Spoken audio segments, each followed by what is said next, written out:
Hi guys, welcome to our YouTube channel Education Hub. This is Sneha Singhal and today we are dealing with some basic concepts of chemistry. Actually, there are many basic concepts of chemistry, so we will divide it is in the parts. Okay, so this is our first part. Okay, in this part we will actually study about the atom. Okay, there are five main topics which are going to cover. What is atom? Dalton's atomic theory. What is an atomic mass? What is a molecular mass? And difference between the atomic mass and a molecular mass. We will deal with these five topics. Okay. So now let's dive into each topic. Okay. Basically, we will only study about the five topics. Now, our first topic is what is an atom? What is an atom? Okay. So, atom मतलब अगर हम simple एक language में बोलें तो एक atom जो होता है मतलब वो एक बिल्डिंग ब्लॉक होता है. फॉर एग्जांपल जैसे हमारी कोई भी बिल्डिंग बनती है, जिसे हम अपना घर बनवा रहे हैं या फिर कुछ भी एनीथिंग, तो उसमें जो एक बिल्डिंग कोई भी बनती है तो उसकी जो ब्लॉक होती है, बिल्डिंग ब्लॉक मतलब जो उसका बेस होता है वो क्या होती है, एक ईंट होती है. ठीक है, मतलब उसी से तो पूरी एक बिल्डिंग तैयार होती है. तो इसी टाइप से जो एक एटम होता है वो किसी भी मैटर का एक बिल्डिंग ब्लॉक होता है. The smallest टिनी particle of matter which can't be divided further is called atom. That is, an atom is the smallest building block of matter. मतलब ये एक बहुत ही ज्यादा टीनी पार्टिकल होता है. According to Dalton it can't be divided further. But अगर हम बात करें मतलब अगर हम आज मॉडर्न इसकी बात करें तो मतलब हम एटम को और भी फर्दर डिवाइड कर सकते हैं, जैसे कि electron, proton, neutron. But according to Dalton it can't be further divided. Okay, it is the smallest building block of matter. For example sodium, hydrogen, oxygen. Okay, an atom is also a fundamental particle of every substance or matter, or we can also say that atom is also a fundamental particle of every substance or a matter. Okay, now let's uh, come to our next topic, that is Dalton atomic theory. Dalton atomic theory basically एक atom के बारे में बताती है हमें. The matter is made up of the individual particles known as atom. मतलब जो atom, जो भी हमारे मैटर्स होते हैं वो एक इंडिविजुअल पार्टिकल से मिलके बने हुए होते हैं, जैसे जिन्हें हम एटम्स बोलते हैं. ठीक है, मैंने आपको पहले भी बताया था कि डाल्टन ने ये बोला था कि फर्दर यानी कि एटम को फर्दर डिवाइडेड नहीं कर सकते. तो हम ये बोल सकते हैं कि कोई भी मैटर जो एक इंडिविजुअल पार्टिकल से मिलके बना हुआ होता है जिसे हम एटम बोलते हैं. The properties of all the atoms of a given element are the same including mass. This can also be stated as all the atoms of an element have identical mass and chemical properties. एक कोई भी element है हमारे पास तो उसके जितने भी सारे एटम्स होंगे उनका जो मास होगा वो क्या होगा, सेम होगा, एक आइडेंटिकल मास होगा. अब भाई मतलब एक एलिमेंट है हमारे पास कोई भी, तो उसके अंदर जो भी सारे एटम्स हैं उनका एक पर्टिकुलर मास होगा और एक उनकी एक सेम प्रॉपर्टीज, एक केमिकल प्रॉपर्टीज भी उनकी सेम होंगी.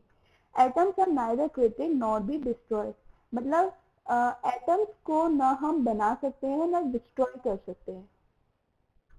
Atoms of different element combine in fixed ratio to form compound. जो भी एटम्स होते हैं डिफरेंट एलिमेंट्स के, वो क्या होते हैं, फिक्स रेशियो में कंबाइंड होते हैं. क्या बनाने के लिए, कंपाउंड बनाने के लिए. The relative number and kinds of atoms are constant in a given compound. यानी कि पर्टिकुलर एक कंपाउंड में जो रिलेटिव नंबर होते हैं और काइंड्स ऑफ एटम्स वो कांस्टेंट रहते हैं. फॉर एग्जांपल जैसे कि H2O है.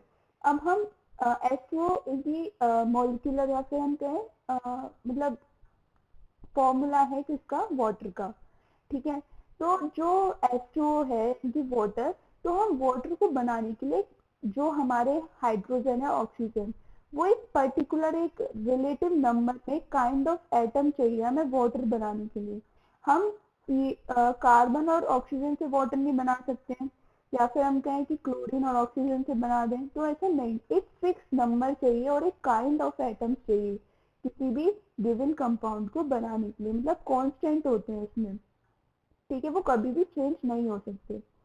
हम वाटर का फॉर्मूला और कुछ नहीं, मतलब जैसे हमने बोल दिया Cl2O, it is the formula of water, तो ये हम नहीं बोल सकते, इट इज रॉन्ग।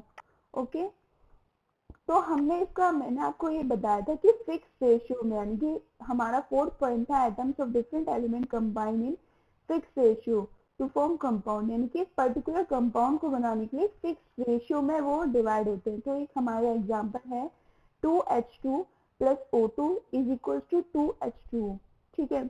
तो हमारा H2O बनाने के लिए जो H2 और O2 चाहिए, हमें एक फिक्स रेशियो होता है उनका, ठीक है। मतलब हमें 4 मास, यानी कि हमें 2, ये क्या होते हैं 2H2, ये जो 2 है यहाँ पर, या फिर हम क्या H2O के आगे जो 2 लग रहा है वो क्या डिनोट करता है, मोल्स, यानी कि कितने मोल्स हमारे बन रहे हैं। तो हमारे 2 मोल H2 प्लस 1 मोल O2 का, यानी कि O2 के आगे कुछ भी नहीं है तो हम उसे 1 ही मानेंगे, तो हमारा क्या बना 2H2O। तो मतलब इसका जो रेशियो है H2 का, यानी कि हम इसका निकालेंगे तो 4:32, इसका मतलब होगा 1:8। तो इसका जो रेशियो है वो हमेशा फिक्स ही होगा, H2O बनेगा तो हमारा क्या बनेगा 36 मास यूनिट, हमारा रेशियो सेम रहेगा। Now let's come to our third topic, what is an atomic mass? So atomic mass is the total mass of the electron, neutron and proton in an atom or in a group of atoms, the average mass. मतलब जो भी electron हमारे electron है, मतलब जो भी atom के अंदर इलेक्ट्रॉन, प्रोटॉन, न्यूट्रॉन और जो भी बाकी चीजें हैं, उनका जो टोटल मास होगा उसी को हम एटॉमिक मास बोलेंगे। Mass of an atom particle is called the atomic mass, or we can also say that the mass of an atom particle, किसी भी atom particle का जो mass होगा उसे हम atomic mass बोलेंगे। The mass of the atom mass, the most of the atomic mass of a substance is made up of proton and neutron. जो mostly जो एटॉमिक मास का जो मतलब जो एटॉमिक मास होता है किसी भी सब्सटेंस का, वो मोस्टली किससे बनता है, प्रोटॉन और न्यूट्रॉन से। इसलिए therefore it is almost equal to its mass number, इसलिए हम कह सकते हैं कि ये ऑलमोस्ट अपनी मास नंबर के इक्वल होता है। अब हमने ये क्यों कहा कि प्रोटॉन और न्यूट्रॉन से बनता है, क्योंकि जो इलेक्ट्रॉन का जो मास होता है वो नेग्लिजिबल होता है, मतलब आप मान सकते हो जीरो के करीब ही होता है, नेग्लिजिबल मानते हैं इलेक्ट्रॉन के मास को। तो इसलिए हम बोलते हैं कि प्रोटॉन और न्यूट्रॉन के मास से ही किसी भी एटम का एटॉमिक मास डिसाइड किया जाता है। This is commonly expressed as per the international agreement in terms of a unified atomic mass. किसी भी एटम के मास को हम किस में डिनोट करते हैं, फिर हम किस में, जैसे हम किसी भी जैसे फॉर एग्जांपल जैसे लेंथ है, तो हम लेंथ को किस में डिनोट करते हैं, फिर हम किसको रिप्रेजेंट करते हैं, उसकी यूनिट होती है मीटर, सेंटीमीटर, एक्सेट्रा एक्सेट्रा। तो ऐसे ही जो एटॉमिक मास की जो यूनिट होती है वो क्या होती है, एएमयू, एटॉमिक मास यूनिट। इसको हम किसी भी एटम के मास को हम एएमयू में ही लिखते हैं। Now our next topic is what is a molecular mass. तो molecular mass of an element is defined as the sum of the mass of the element present in the molecule, यानी कि जो भी हमारा एक मॉलिक्यूल है उसमें, मतलब जो जितने भी एलिमेंट्स प्रेजेंट हैं उनका मास हम सिंपली मॉलिक्यूलर मास बोल देते हैं। अब बेसिकली होता क्या है, तो हम थोड़ा एग्जांपल लेके समझते हैं इसको डिटेल में।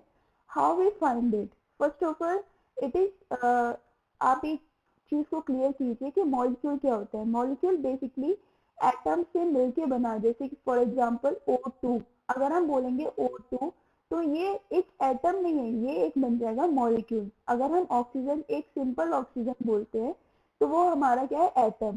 तो हम ऑक्सीजन का फॉर्मूला लिखते हैं O2। अगर हम O2, हम किसी भी रिएक्शन में O2 को ही लिखते हैं, O हम सिंपल नहीं लिख सकते, तो O2 क्या है, हमारा molecule. So molecular mass is obtained by multiplying the atomic mass of an element with the number of atoms in the molecule and then adding the mass of the element in the molecule. अब इसको और further थोड़ा example लेके समझते हैं, clear हो जाएगा आपको। फाइंड हमें किसका फाइंड करना है, H2O का मॉलिक्यूलर मास। तो हमें सबसे पहले हाइड्रोजन का एटॉमिक मास पता होना चाहिए, हाइड्रोजन और ऑक्सीजन का। तो एटॉमिक मास जो होता है हाइड्रोजन का वो क्या होता है 1 और ऑक्सीजन का 16। तो हमने मॉलिक्यूलर मास कैसे निकाला कि एटॉमिक मास जो था हाइड्रोजन का और हमें क्या दे रखा था मतलब H2, हमने क्या लिखा मॉलिक्यूलर मास को multiplying the atomic mass of an element with the number, यानी कि जितने हमें एटम्स है हमारे पास किसी भी मॉलिक्यूल में, या फिर हम कहें किसी भी इस तरीके से हम मॉलिक्यूल बोल सकते हैं, तो उसमें नंबर ऑफ एटम से मल्टीप्लाई कर देते हैं किसका, उसके एटॉमिक मास का। फिर जैसे कि यहाँ पर लिखा है 1 into 2, हाइड्रोजन को, हाइड्रोजन का हमने क्या किया 1 into 2, इसका हमें मॉलिक्यूलर मास निकालना था, क्योंकि हमें पता है मास ऑफ द एलिमेंट, इनके मॉलिक्यूल में जो भी एलिमेंट प्रेजेंट है उनके मास का सम मॉलिक्यूलर मास होता है। और एटॉमिक मास ऑक्सीजन का 16, तो हमारे पास क्या आ गया मॉलिक्यूलर मास हाइड्रो मतलब वाटर का 18 AMU, ठीक है, atomic mass unit, clear. Now let's come to our next topic, that is difference between atomic mass and the molecular mass.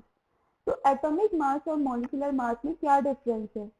Atomic mass क्या होता है actually, it is an actual mass of an atom, किसी भी atom का actual mass होता है atomic mass. For example जैसे कि ऑक्सीजन का हमने पहले भी पढ़ा था, हाइड्रोजन का भी पढ़ा था, तो हम अब भी देख लेते हैं। ऑक्सीजन का एटॉमिक मास है 16 AMU।